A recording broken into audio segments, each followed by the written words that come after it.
Hi, Casey Durango of Go Keto with Casey here. Today I'm going to talk about another version of using pork belly for a meal.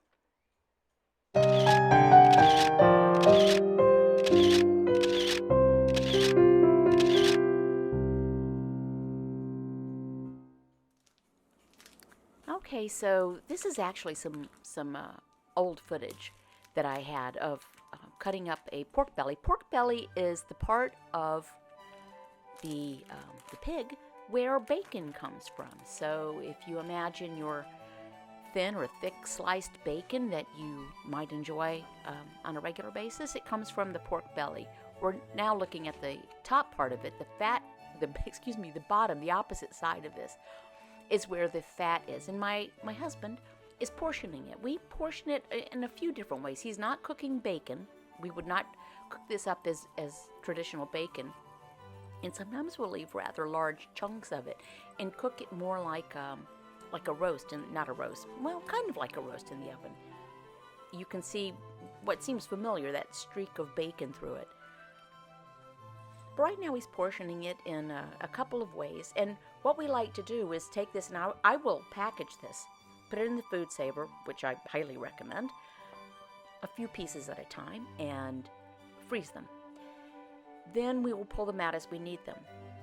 Today's recipe is going to be taking these kind of hyper thick slices of bacon, which are actually narrower strips than we sometimes use for pork belly, and cut them into little pieces, and I'm going to saute them. Here's some other pictures of the luscious pork belly, and it's so economical.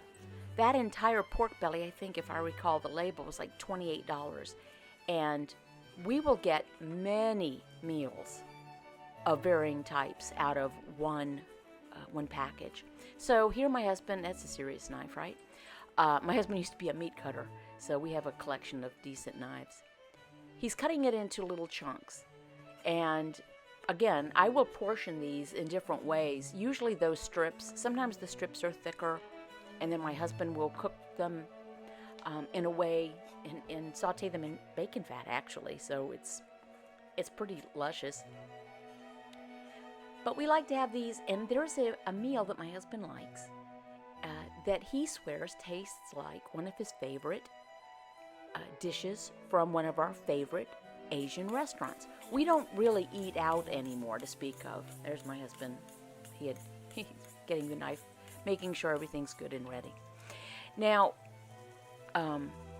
this is just obviously the bits of pork belly in a saute pan.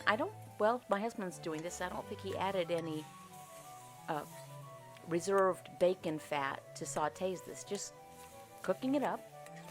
And what we'll add now, the great thing about this, add whatever you like, whatever you have on hand. Throw in the flavors you like. Experiment. The worst thing that happens is it's not your favorite and you don't do it that way again. But you might find something you land on that you really like. So this is bubbling away, salt, pepper. He's squeezing some lime in. That really brightens up the flavor when you put some lime in. And I believe I've done a video on another pork dish as well. I apologize if this is repetitive, but sometimes we just need some reminders about how simple it is to cook when following the ketogenic protocol. It's a fatty source of protein and maybe some vegetables, and often you can throw them all in the same skillet. And that's what this is. Just, you can see each one of those little, almost like little pearls of pork with little pearls of fat on them. It's really delicious. And very often our seasonings, my husband's favorite seasonings are salt, pepper, garlic. So that's probably what's in there. Now, what's going in there? That is some jalapeno, fresh jalapeno. We have used jarred jalapeno before, which is delicious, really. And then if you drizzle some of the jarred jalapeno juice in there, it permeates the flavor. We like it spicy. You don't like peppers? No problem. You don't need to use peppers. If you prefer a sweet pepper, use a sweet pepper. If you prefer Mushrooms, use mushrooms. Onions, use onions. If you prefer them all, use them all. Do what works for you. The jalapeno, the fresh jalapeno, is pretty intense, so you don't need too much. We're not going to overdo it. And again, just letting it simmer. This is just about real time. It does not take long to cook. Tabasco, because we do like it hot. It doesn't have to be Tabasco. We like Cholula as well. Just whatever you have on hand. So we drizzle, drizzle, drizzle. And you can see the fat bubbling up. By the way, fun fact. It's fat when it comes from an animal. It's grease when you use it to lube your car.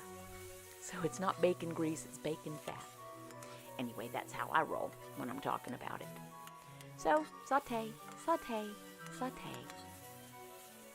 Nothing fancy. We'll get another view of this. And there's some more jalapenos going in. Like I said, we like it. And to us, that's a really bright flavor. If it suits you, great. Now this is our family of seasonings that we will sometimes use. That's the remnants. I will mix up equal parts cayenne pepper, ginger, turmeric, and kosher salt. Just equal parts. I'll keep them in a little container and sprinkle. We put it on a lot of things. We don't put it on everything, and I think he was just going through the cabinets and pulling out things that we had. You know, that's a really good way to cook sometimes. Open your fridge and see what you've got. Putting in a little bit of water to make the sauce, if you will, kind of deglazing. And here's a skosh, a tiny little skosh of xanthan gum. People get freaked out. It's by the name. It's actually a naturally occurring thing. It's not, made in a laboratory somewhere. But it's a very effective thickener. It's very low carb. It's not like having to use a quarter cup of flour or anything. And just stir. You want to have enough liquid, and you want to stir, and it makes a nice kind of glistening sauce. So there you are. I don't know about you, but that looks really good to me. I mean, that looks really good. So, again, pork belly is really versatile. You can cook it many ways. I watched a video on making a Korean pork belly in the oven. It looked so good, and the fat part got so crunchy.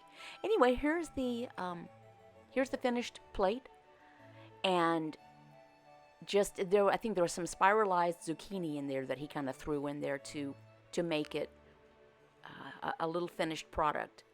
So, it's interesting. My husband really didn't like pasta. He doesn't like pasta, but he likes spiralized zucchini. So, there you are. Use your imagination. Get out of your comfort zone. And when the ingredients are this affordable, it's hard to go wrong. What's the worst thing that happened? Like I said, I didn't love that one. I'll try something different. Oh, and pro tip, write down what you do so you don't forget. Thank you so much for letting me be part of your day, and I'll see you next time. Bye.